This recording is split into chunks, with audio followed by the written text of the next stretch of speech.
Hi lovelies, my name is Jessica and welcome to Makeup Misfit. I decided I wanted to be comfy and sit on my couch instead of on my floor in front of it, so I'm on my couch today. Okay, so we are here, you are here, I am here with my update for panning solitaire. And if you watched my intro, I brought this back after kind of ending it at some point last year. And I was really excited to bring this project back. It is something that I did uh, I've been doing for a few years now. And this year, I decided I wanted to work on my Makeup by Mario Ethereal Eyes palette. I am really excited to get some more use and love on this baby. It is my absolute favorite palette, one of in my collection. And I only had a total of 6 shades left in this palette with no pan. The rest are either completely used up or have a large amount of pan in it. So I figured this would be a good way to bring this project back, start it off, have pan in everything by the end of this, and then maybe move on to another palette depending where I'm at in the year. So last month at the intro, I rolled in my very first and only single that's going to be coming from this palette, because since there is only 6 shades, I'm only going to be able to do the single, the duo, and the trio one time. And then hopefully maybe get to another palette and be able to do it a couple of times. So for the single, I had rolled in what was technically the 4th shade in the palette that did not have pan, and that is this shade right here, which I believe is technically called double E8. 1, 2, 3, 4, 5, 6, 7, 8. Ethereal Eyes 8. Okay.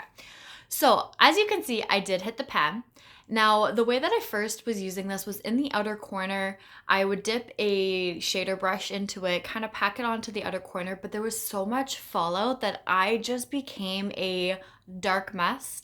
There was so much fallout all over my face.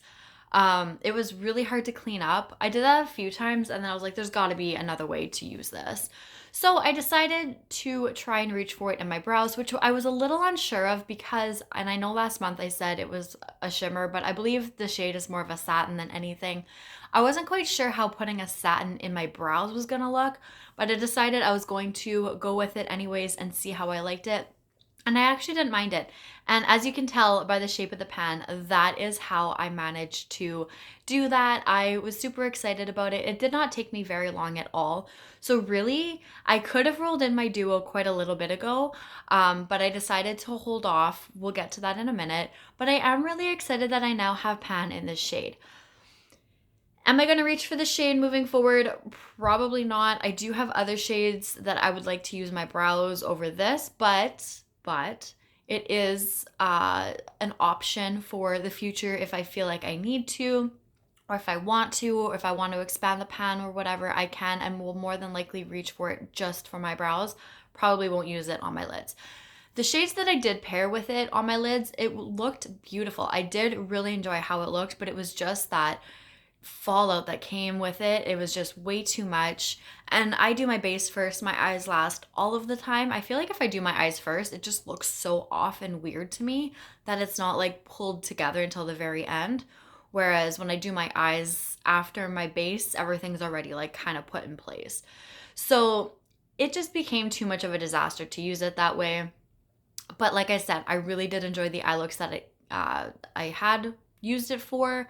I was pairing it with shades that you'll probably see in a few days with other projects of mine, and I really did like it, but I think that the brows was just like the best option for that shade, which I'm totally fine with.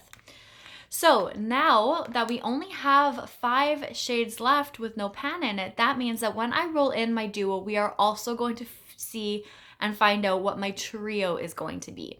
Now, like I was saying a moment or two ago, I am trying not to reflect this too much.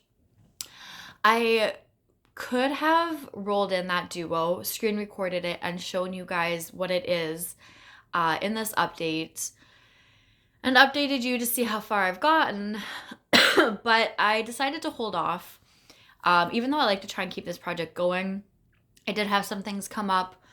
I did have a little update video the other day. If you haven't seen it, go check it out if you're interested. If not, that's totally fine. You don't have to go watch that. It's not a big deal. So would I have reached for this? I don't know. I was still wearing makeup, not as much. But I still was. But I feel like the joy of rolling with you guys wouldn't have happened at all except for the single. Because since there's only the 6 shades, I have my single, I have my duo, and then I have my trio, which is the 6 shades. So I wanted to roll the duo with you guys and also find out what my trio was going to be with you guys. So we are going to be doing that right now. So I'm going to randomize 2 numbers between 1 and 5 and see what I end up with. And then the remaining shades are going to be my trio, which is also exciting. So we are going to randomize 1 through 5, and we have number 1 and number 5. Okay, so let's roll our sleeves on up. So number 1 is this top shade right here, and then number 5 is the bottom one right there. And last month at the intro, I said that these were the 3 shades that I was like using last when I had rolled this into some project to use, like No Pan Left Behind or something. So of course I have the darker shades as my 2. That's okay. I'm gonna make it work. I probably should have grabbed something to wipe this off.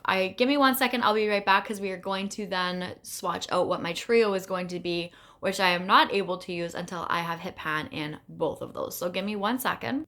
Okay, so my duo, we have double E4 and double E12. And then that means that my trio is going to be these remaining shades right here. And this is the one that has the dip. So of course we're not getting that until the very end, but that's okay. At least I think that my trio, since it is a little bit more on the lighter side, it will be coming in around, March, April, springtime. So that's kind of nice. So these are the 2 color stories essentially that I have. So I have the darker ones, and then I have these lighter ones, which I am really excited about these ones.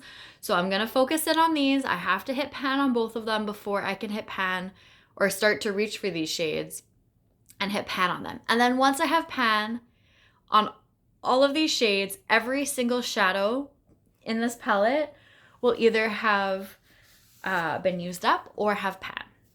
And I also wanted to mention briefly, like I was reaching for this shade quite a lot too with this. So this is going to get a lot of use. This may not be in here for much longer just because these are the shades that I'm focusing on. Like I'm still able to reach for other shades in the palette, just not the ones that I haven't been able to reach or like can't reach for yet. But you reach for these 3 shades, no problem. So I can use this up. I can get a lot more use on this shade. If I really, really wanted to, I can dip back into this shade now. I can use this as my transition shade. It's just I have to use these 2 shades and hit pan first before I can start to even reach for those ones.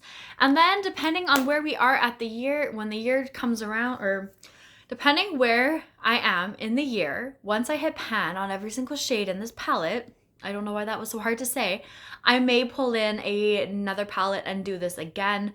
Maybe something that has 12 shades to hit pan on instead of just 6. But like I said, I thought that this was a good way to ease back into this project, because last year when I was working on the teddy bear palette from Too Faced, it just wasn't the right palette for the project.